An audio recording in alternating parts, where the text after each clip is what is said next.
If you're creating digital products or you're dreaming about creating digital products, you're probably going to want to know how to effectively market and sell those digital products so you can actually start earning some passive income. In this video, we're going to talk about the #1 marketing strategy I use to sell digital products. And nope, it's not paid advertising. It isn't even something that requires pointing and dancing. Looking at you, TikTok and Reels. Simply put, year after year, I've seen the most digital product sales come through the door through email marketing. Want to know how? Keep watching and I'm going to break it all down for you here. If we've never met, I'm Megan and welcome to my channel. Here I share with entrepreneurs just like you how to turn what you know, what you love, what you do, and what you already have within you into a digital product that you can sell online to start making some passive income. I've helped hundreds of entrepreneurs learn how to uncover their unique and profitable digital product idea, along with the step-by-step action plan it takes to create and launch their very first digital product. From digital downloads, templates, courses, memberships, and more. Today, I'm going to share with you why focusing on growing your email list and your marketing efforts with email marketing is the best way to sell digital products and why my email list has quite literally changed my life. Go ahead and hit that like button below if you've had grow an email list on your back burner, but you know it's something that you need to start prioritizing now.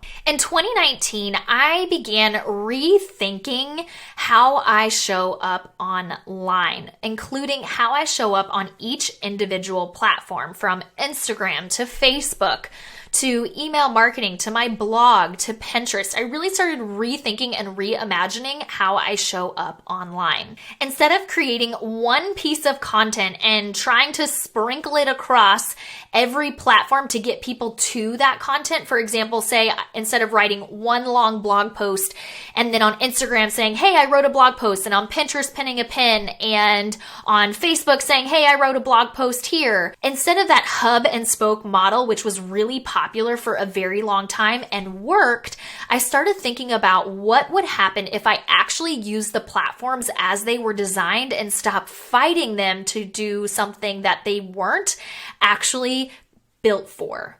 The thing is, I wasn't seeing engagement on all of my marketing platforms in general. I wasn't seeing the engagement that I wanted, nor the growth that I wanted to see on those platforms. So I began to research how each of these platforms were built and how I could leverage them the way that they were created in order to continue to grow my reach and connect with potential customers to lead them to the sale. Comment below if you've been struggling to see engagement and growth, especially on social media too. So literally, I'm the kind of person who spent an hour researching the history of these platforms, but I'm just going to give you the cliff notes for you here now so you can see how to leverage these platforms yourself in your content marketing strategy. People love to argue over whether email marketing or social media is more important, so I want to talk a little bit about the history of these two types of platforms to help you understand how they can both fit into your marketing strategy and how one is better suited for sales and one is better suited for connection. Okay, let's cover social media. One of the very first social media platforms was created in 1997 and it was called 6 Degrees. It was named after the 6 degrees of separation concept and allowed users to list friends, family members, and acquaintances on their site. It was literally created to create, claim, and establish connections with other people. The next social media platform launched in 2001 and was, get this, named Friendster. Social media has always been about connection and friendship. At the end of the day, social media platforms are always going to reward content that furthers its purpose of creating connections, meeting new people, and deepening friendships. Trends will come like reels and trends will go like photos. But no matter what trends are happening on social media, content will always be rewarded when it works to help people establish new connections and deepen relationships with other people online. The truth of the matter is that social media was not created as a sales system. Small businesses everywhere have learned how to leverage social media in order to create sales opportunities. And of course, social media platforms themselves have inserted sales opportunities through advertising. But the truth of the matter is none of these platforms were built with sales in mind. And so it always feels like it's interrupting the user who is scrolling. It's interrupting their experience and it's interrupting their potential to make connections and deepen relationships. So I am here to say that while social media is very powerful and yes, advertising can work, your best bet is to focus on connections and relationships in your social media marketing strategy, and then learn how to leverage sales elsewhere. So let's get to that.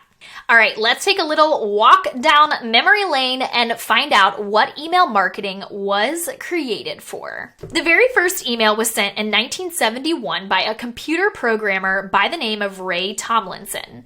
The subject line was along the lines of test 1, 2, 3, which I personally love. In 1972, the very first email management system was created, which allowed people to list, select, forward, and respond to messages. And then not long after that, in 1978, the very first email blast, aka what we consider email marketing to this day, was sent by a marketing manager for a digital equipment company selling machines to a list of only 400 people. The result of that very first email blast, you won't believe this, $13 million in sales. Now that is a win for a first time anything. Email marketing was literally created to sell and for sales with that very first email blast. But that was in 1978, so is email marketing still effective today to make sales? Let's look at some data. This is all from OptinMonster. This is some really compelling statistics about why email marketing is still so effective in making sales. The first statistics, which I found super interesting, is that 58% of people look at their email inbox first thing when they wake up. Of the rest of the 42%, only 14% check social media, most likely Instagram or TikTok. Additionally, the email first individuals are said to be more task-oriented online than the people who start their day on Facebook, Instagram, or Twitter. In other words, they're more likely to approach online interactions with specific goals in mind, like finding deals, promotions, or a new product information. An even more compelling statistic shows how people use these different forms of communication. Statistics show that 60% of consumers subscribe to a brand's email list to receive promotional messages, compared to only 20% of consumers who will follow brands on social media to get deals. 44% of users check their email for a deal from a company they know, whereas only 4% will go to social media to something like Facebook. But do these promotional emails work? Let's look at the data. Statistics show that 60% of consumers state that they have made a purchase as the result of a marketing message they received by email. 60%. On the flip side, only 12.5% of them even consider a buy button as a purchaser driver on social media. And quite possibly the most compelling statistic about why email marketing is so effective when it comes to selling online is this. Email marketing yields $44 back for every $1 you spend. That's a 4,400% return on investment. It is a fantastic way to make sales. And I have found in my own business that email marketing is the number one driver of sales in my business. Now, it's not the only way that I show up online. I use social media to develop relationships with potential purchasers. I then then work to lead those social media followers to my email list, to opt in and subscribe to my email list in some way, typically with like a lead magnet that solves a problem that they're looking towards solving in their life. And then from there, I leverage email marketing to talk more about the products that I have and how they can solve their problems in their life, and in my case, in their business. And that's how I close the deal. The bottom line in this history and statistics lesson is that email marketing drives sales. It was literally created for sales from that very first email blast. And by opting in, your customers are actually inviting you to promote to them. Here's the deal. Your subscribers are not stupid. They know by opting in that you are going to promote to them, and they are accepting that. It has been ingrained in our minds as consumers from the very first email blast that email marketing leads to promotion. You are also not interrupting them like trying to sell on social media ends up being.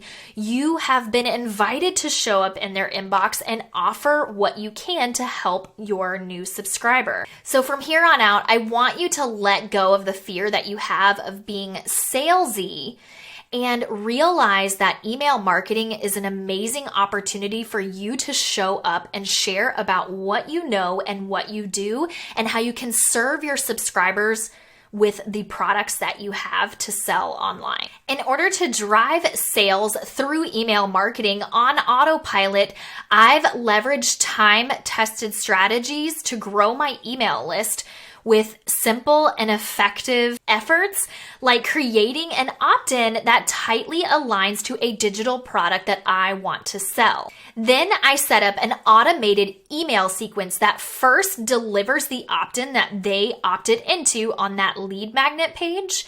The first email sends them the opt-in, and then they send them a series of emails over a period of time, typically about 5 to 7 days, where I continue to share and talk to them with content that relates to the opt-in they first received, and then ultimately primes them for a digital product that I have on the back end to offer them. Make sure to subscribe to my channel if you want to learn how to automate your income. I put out episodes weekly to help you create, launch, sell, and scale with digital products so that you can start earning passive income in your business. The thing is, this email marketing system that I've created sells my digital products 24/7 on autopilot for me. By creating an email marketing strategy that works 24/7, it takes so much pressure off me to create on social media. Now, instead of sell on social media, I use social media for what it was created for, and that's to create relationships. I can better show my personality when I'm not constantly trying to figure out how this Instagram post points to a digital product that I sell, right? Or my stories, or my TikTok that I'm a baby in and I'm trying to grow. But the point is, I can use social media to share about what matters to me. Especially because I have a personal brand, it's easier and takes the pressure off of trying to have this hyper built out social media strategy that's pointing to all of my products. I can use it for what it was created for, which is creating relationships with my potential customers that then leads them to my email list where I can close the deal with a sale. If you want to learn exactly how I focus on growing my email list by turning social media followers into new email list subscribers, make sure to watch the video I have for you here where I break down exactly how to grow your list with your first 1,000 email subscribers. I'll show you how to strategically get your opt-in in front of people so that you can grow your email list fast. And don't forget to subscribe to my channel to get even more behind the scenes insight on how to turn what you know into what you can sell as a digital product online.